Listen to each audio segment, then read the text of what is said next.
Hi friends. Today we're going to look at some trends on the periodic table and talk about what happens when you move across the period or down a group. Do things get bigger? Do things get smaller?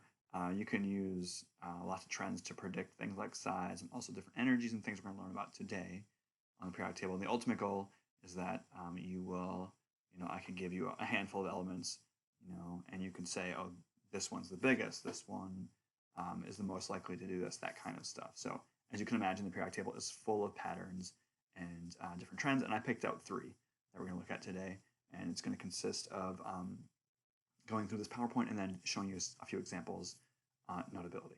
Shall we get started? The first trend is atomic radius, which is just another fancy way of saying size.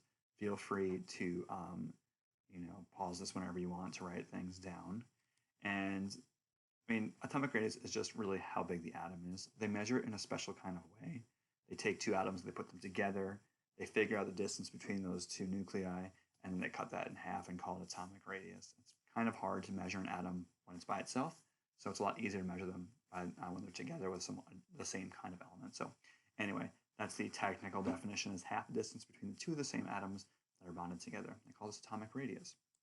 And the trend is this: as you move from the periodic table, things at top are smaller and things at bottom tend to be larger. And then as you move from left to right, the size actually decreases. So moving from left to right, size decreases. That's the trend for atomic radius.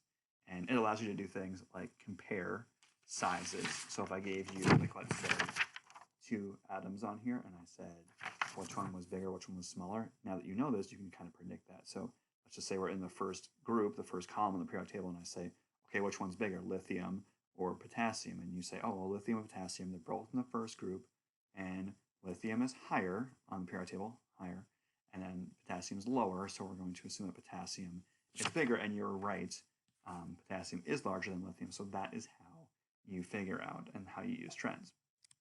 Okay, so on the periodic table, ask yourself, what do you think is the biggest radius, and what do you think is the smallest radius?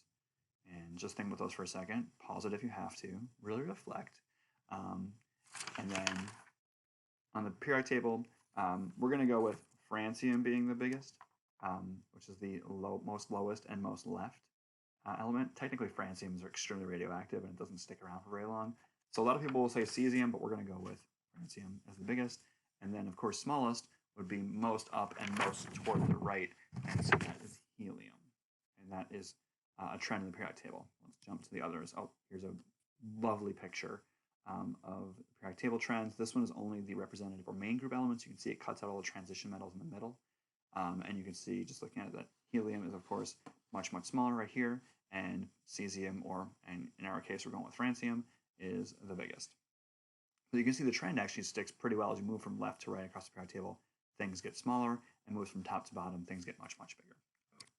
Next one's called ionization energy. Ionization energy is how easy or hard is it required to remove an electron from an atom. So to ionize an atom is to make it an ion.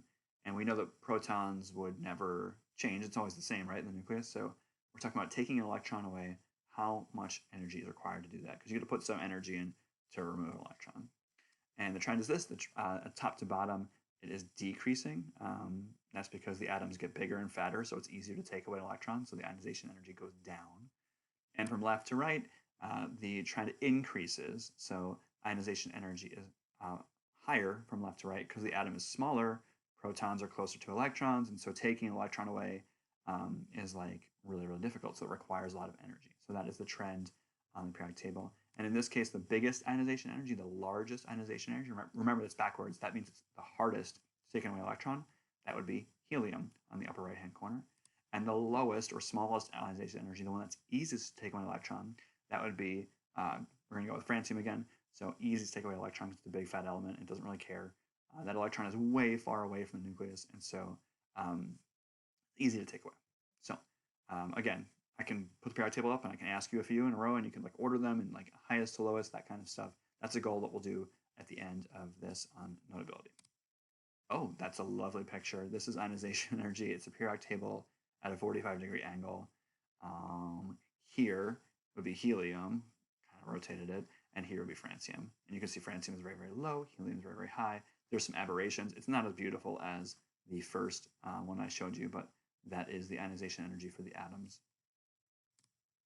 The last one that we'll learn about in this class is called electronegativity. Electronegativity is how well does the atom like to have more electrons? How well does it like to bond with other things? And to look at electronegativity, it's basically the same trend as size.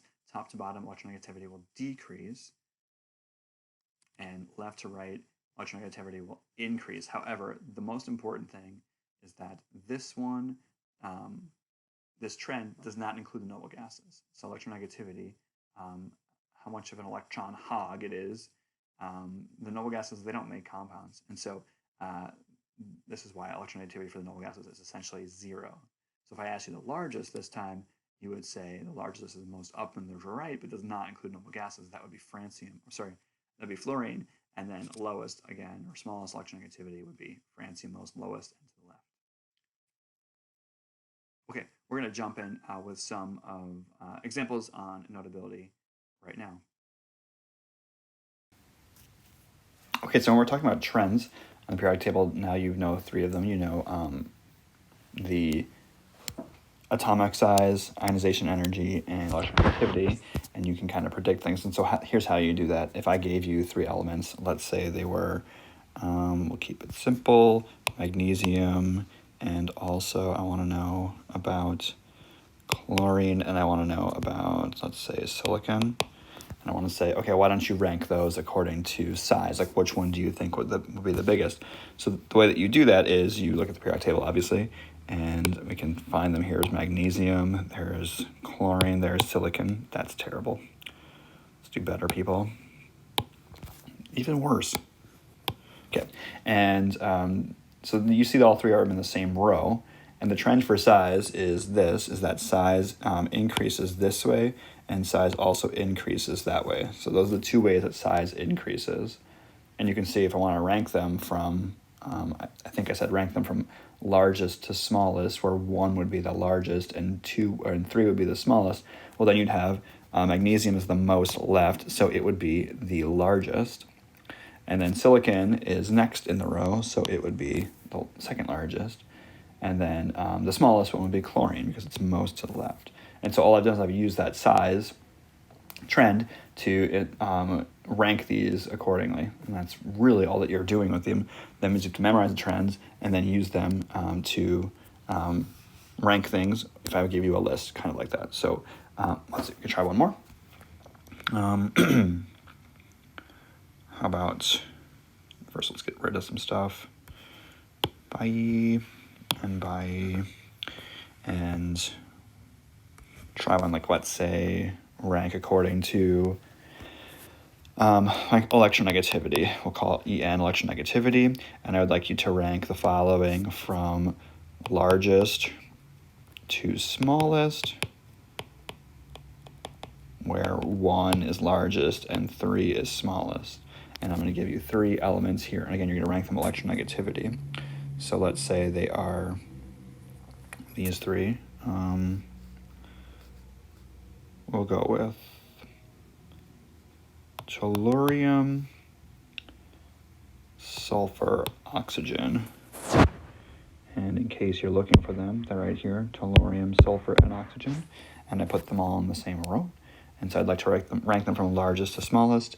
Largest would be, if you're looking at the trend for electronegativity increases up and increases to the right, but it does not include the noble gases. So for electronegativity, you do not use the noble gases, which is the last column here. You don't use that at all. So it doesn't really play a role here because obviously my 3 elements are right there, and I would like to know about just their electronegativity. And so I'm going largest. Largest would be the one that's the most up, and that would be oxygen. So oxygen is my largest. And then the second largest would be the one below oxygen, which is sulfur. And then finally, tellurium would be the smallest according to the trends for electronegativity. So that's the kind of stuff that you'd have to do with these. Does the trend always hold perfect? No, if we actually look up the numbers, it might be different. So, but of course, in this class, I'm just seeing if you could use the trend accordingly. I will never ask you to like do things against the trend. So for example, I wouldn't give you like, let's say 3 like I wouldn't have done like these three for this trend right here. That'd be backwards, and so you would never know because this one is more right, but this one is more up. So in this class, I'm just giving you either in a row or in a period or along the trend line that you can easily make a guess about how the trends work. Okay, so that's some examples for trends. This has been super fun, and we'll see you soon. Okay, bye-bye.